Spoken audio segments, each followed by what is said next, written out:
Hello mommies, welcome back to my channel. நீங்க first time இப்போதான் video பார்க்கறதா இருந்தா மறக்காம subscribe பண்ணிக்கோங்க and like பண்ணுங்க. அப்பதான் உங்கள மாதிரி நிறைய மாமிஸ்க்கு இந்த வீடியோ போய் ரீச் ஆகும். இன்னைக்கு வீடியோவில் நம்ம வெயிட் கெய்னிங் ஃபுட்டு தான் பார்க்க போகிறோம். சிம்பிள் அண்ட் ஈஸியாக நம்ம 6 months +லேருந்து நம்ம 3 years வரைக்கும் இதே ஃபுட்டை கொடுக்கலாம். இது நல்ல பேபி வெயிட் கெயின் ஆகிறதுக்கு ஹெல்ப் பண்ணும். பிகாஸ் நம்ம இதில் கீ அண்ட் பட்டர் எல்லாம் ஆட் பண்ணியிருக்கோம். வீடியோவை ஸ்கிப் பண்ணாமல் லாஸ்ட் வரைக்கும் பாருங்கள். அப்போ தான் அந்த ரேஷியோஸ்லாம் உங்களுக்கு கரெக்டாக தெரியும். யார் யாருக்கு எந்தெந்த ஏஜில் எப்படி கொடுக்கணுன்றதை நான் கிளியராக சொல்லியிருக்கேன். ஸோ வாங்க வீடியோக்குள்ளே போய் பார்க்க. என்னோடய பேபிக்கு 1.5 வயசு ஆகுது. ஸோ இன்றைக்கி நான் அவங்களுக்கு தான் ப்ரிப்பேர் பண்ண போகிறேன். ஒரு சின்ன கேரட், கொஞ்சமாக பெருங்காயம், மஞ்சத்தூள், சாம்பார் தூள், 3 சின்ன வெங்காயம், 2 பல் பூண்டு, ½ டொமேட்டோ மட்டும் எடுத்தால் போதும். குட்டி டொமேட்டோவில் ½ எடுத்துக்கோங்க. சீரகம், 2 டேபிள் ஸ்பூன் ரைஸ்னால் நீங்கள் வந்து 1 டேபிள் ஸ்பூன் வந்து துவரம்பருப்பு ஆட் பண்ணால் போதும். அரிசி பருப்பு ஒரு 3 times வந்து நல்லா வாஷ் பண்ணிவிட்டு ஹாட் வாட்டரில் ஒரு ½ hour சோக் பண்ணி வச்சுக்கோங்க. ஸோ ஹாட் வாட்டரில் வந்து சோக் பண்ணுறது மூலமாக நம்மளுக்கு அரிசி பருப்பு நல்லா வெந்துடும், குழஞ்சி கிடைக்கும். நம்ம மிக்சர் ஜாரில் கிரைண்ட் பண்ணி குழந்தைக்கு கொடுக்கணுன்னு அவசியம் இல்லை. அதுக்காக தான் சொல்கிறேன். இப்போது ஒரு குக்கர் நல்லா ஹீட் பண்ணிக்கோங்க. முடிஞ்ச வரை பட்டர் ஆட் பண்ணுங்கள். ஆயில் விட பட்டர் ரொம்பவே நல்லது. நீங்கள் 8 monthsலேருந்தே பட்டர் கொடுக்க ஆரம்பிக்கலாம். ஸோ பட்டர் நல்லா மெல்ட் ஆனதுக்கப்புறம் சீரகம் ஆட் பண்ணிக்கோங்க. எல்லா ஃபுட்லேயுமே வந்து கொஞ்சம் சீரகம் சேர்த்துக்கோங்க. பிகாஸ் அது டைஜஷனுக்கு ரொம்பவே ஹெல்ப் பண்ணும். நான் எல்லா ஃபுட்லேயுமே சீரகம் ஆட் பண்ணிடுவேன். ஹானஸ்ட்டாக சொல்கிறேன், இந்த ஃபுட்டு அவ்வளோ டேஸ்ட்டாக இருக்கும். என்னோடய குழந்தை வந்து ரொம்ப விரும்பி சாப்பிடும். இந்த நெய் டேஸ்ட் எல்லாம் வந்து ரொம்பவே என்ஹான்ஸ்டாக இருக்கும் இந்த ஃபுட்டில். நீங்களும் ட்ரை பண்ணி பாருங்கள். நான் சொன்ன அதே ரேஷியோ அண்ட் மெஷர்மெண்ட்ஸில் பண்ணி பார்த்துட்டு எனக்கு எப்படி இருக்குன்றதை சொல்லுங்கள். இந்த ஜீரோ ஆட் பண்ணதுக்கப்புறம் நம்ம இதில் வெங்காயம், பூண்டு, கேரட் இதெல்லாம் வந்து நல்லா இந்த பட்டர்லேயே போட்டு நல்லா ஃப்ரை பண்ணிடுங்க. பேபி வெயிட் கெயின் ஆகணும் அப்படின்னா நீங்கள் பட்டர், கீ, இந்த நட்ஸ் பவுடர் இதெல்லாம் வந்து அவங்களோட ரொட்டீனாக அவங்களோட ஃபுட்டில் வந்து நீங்கள் கொண்டு வாங்க. இப்போ தோசை போடுறதா இருந்தாலும் அதில் வந்து நீங்கள் இந்த நட்ஸ் பவுடர் எல்லாம் வந்து போட்டு நீங்கள் கொடுங்க.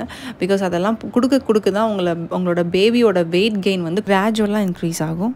இந்த ரெசிபி பார்த்திங்கன்னா நான் 1.5 வயசு பேபிக்கு தான் ப்ரிப்பேர் பண்ணியிருக்கேன். இன்கேஸ் உங்கள் பேபி 8 months இருக்குது அப்படின்னா நீங்கள் ஸ்கிப் பண்ண வேண்டியது சாம்பார் தூள். இதில் சாம்பார் தூள் பார்த்திங்கன்னா நாங்கள் வீட்டிலே ப்ரிப்பேர் பண்ணது தான்.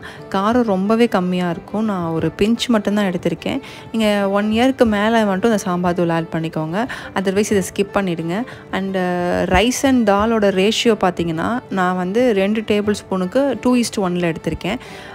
நீங்கள் 1 yearக்குள்ளே இருந்ததுன்னா நீங்கள் வந்து அதை அட்ஜஸ்ட் பண்ணிக்கோங்க. கொஞ்சமாக ரைஸ், கொஞ்சமாக தால் அந்த மாதிரி ஆட் பண்ணிக்கோங்க. உங்கள் குழந்தை எவ்வளோத்துக்கு சாப்பிடுமோ அந்த மாதிரி ரைஸ் ஆட் பண்ணிக்கோங்க. பட் ரைஸ் அதிகமாக இருக்கணும், தால் வந்து கொஞ்சம் கம்மியாக இருக்கணும். ஸோ நம்ம இந்த எல்லா இன்க்ரீடியன்ட்ஸும் நம்ம பட்டரில் வந்து நல்லா ஃப்ரை பண்ணதுக்கப்புறம் நம்ம சோக் பண்ணி வச்சுருந்த அரிசி பருப்பை அந்த தண்ணியோடு நம்ம இந்த குக்கரில் ஆட் பண்ணிக்க போகிறோம். தண்ணியோட அளவு பார்த்திங்கன்னா நான் அரிசி பருப்பு எடுத்து வச்சுருந்த பவுலில் ஒரு 3/4 கப்பு தண்ணி வந்து நான் அதில் ஆட் பண்ணிக்க போகிறேன்.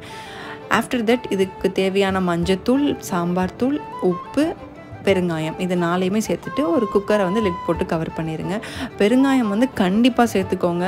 இந்த கேஸ்ட்ரபிள் ப்ராப்ளம்லாம் இல்லாமல் குழந்தை வந்து ஃப்ரீயாக மோஷன் போகிறதுக்கும் மற்றதுக்கெலாம் ரொம்ப ஹெல்ப் பண்ணும். பூண்டும் மஸ்ட். இது ரெண்டுமே வந்து கம்பல்சரி 6 months இருந்தாலும் சரி இதை வந்து அளவு கம்மியாக சேர்த்துக்கோங்க. என்னோடய 2 பேபிஸ்க்குமே வந்து இந்த தால் ரைஸ்னால் ரொம்ப ரொம்ப இஷ்டம். அவங்க 8 monthsலேருந்து 3 years வரைக்கும் நான் இதே மெத்தடில் தான் ப்ரிப்பேர் பண்ணி கொடுப்பேன். இப்போ வர அவங்க வேணான்னே சொல்ல மாட்டாங்க, அவ்வளோ டேஸ்ட்டாக இருக்கும். நீங்களும் இதே மாதிரி ப்ரிப்பேர் பண்ணுங்கள். இப்போ வந்து நீங்கள் குக்கர் லிட் போட்டு மூடினதுக்கப்புறம் ஃபுல் ஃப்ளேமில் வச்சு ஒரு விசில், சிம்மில் வச்சு ஒரு 4 whistles, டோட்டலி வந்து 5 whistles வந்ததுக்கப்புறம் நீங்கள் ஃப்ளேம் ஆஃப் பண்ணிவிட்டு அந்த ப்ரெஷர் கம்ப்ளீட்டாக போகிற வரைக்கும் நீங்கள் வெயிட் பண்ணுங்கள். ஆஃப்டர் தட் நீங்கள் குக்கரை ஓப்பன் பண்ணி பார்த்தீங்கன்னா கரெக்டான பதத்தில் வந்து உங்கள் ஃபுட்டு ரெடி ஆகிருக்கும்.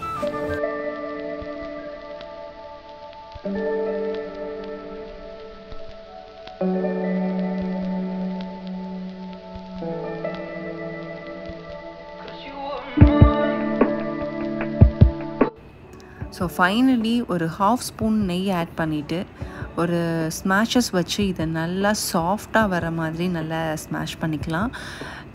இது யூஸ் பண்ணுறது மூலமாக நம்மளுக்கு அந்த டேஸ்ட் வந்து அப்படியே இருக்கும். நம்ம மிக்சர் ஜாரில் கிரைண்ட் பண்ணுறதை விட நீங்கள் கையில் எப்படி பண்ணி கொடுத்தீங்கன்னா அந்த டேஸ்ட்டு சூப்பராக இருக்கும். ரொம்ப டைம்லாம் எடுக்காது. ஒரு 1 to 1.5 minutes மட்டும்தான் ஆகும். இதை நல்லா ஸ்மாஷ் பண்ணி பாருங்கள். நீங்களே பாருங்கள், நான் அதை லைவாக தான் காமிச்சிருக்கேன், எந்த எடிட்டுமே பண்ணலை. அதான் நல்லா குழஞ்சு கிடைக்கும். நம்ம கையிலே இந்த மாதிரி பண்ணுறதுனால அந்த ஃபுட்டு ரொம்ப டேஸ்ட்டாக இருக்கும்.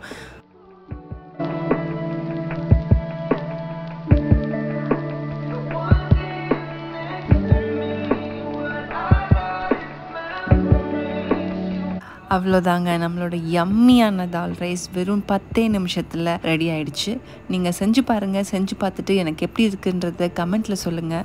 உங்களுக்கு இந்த வீடியோ பிடிக்கும்னு நினைக்கிறேன். உங்களுக்கு பிடிச்சதுன்னா மறக்காமல் சப்ஸ்கிரைப் பண்ணுங்கள் அண்ட் லைக் பண்ணிடுங்க.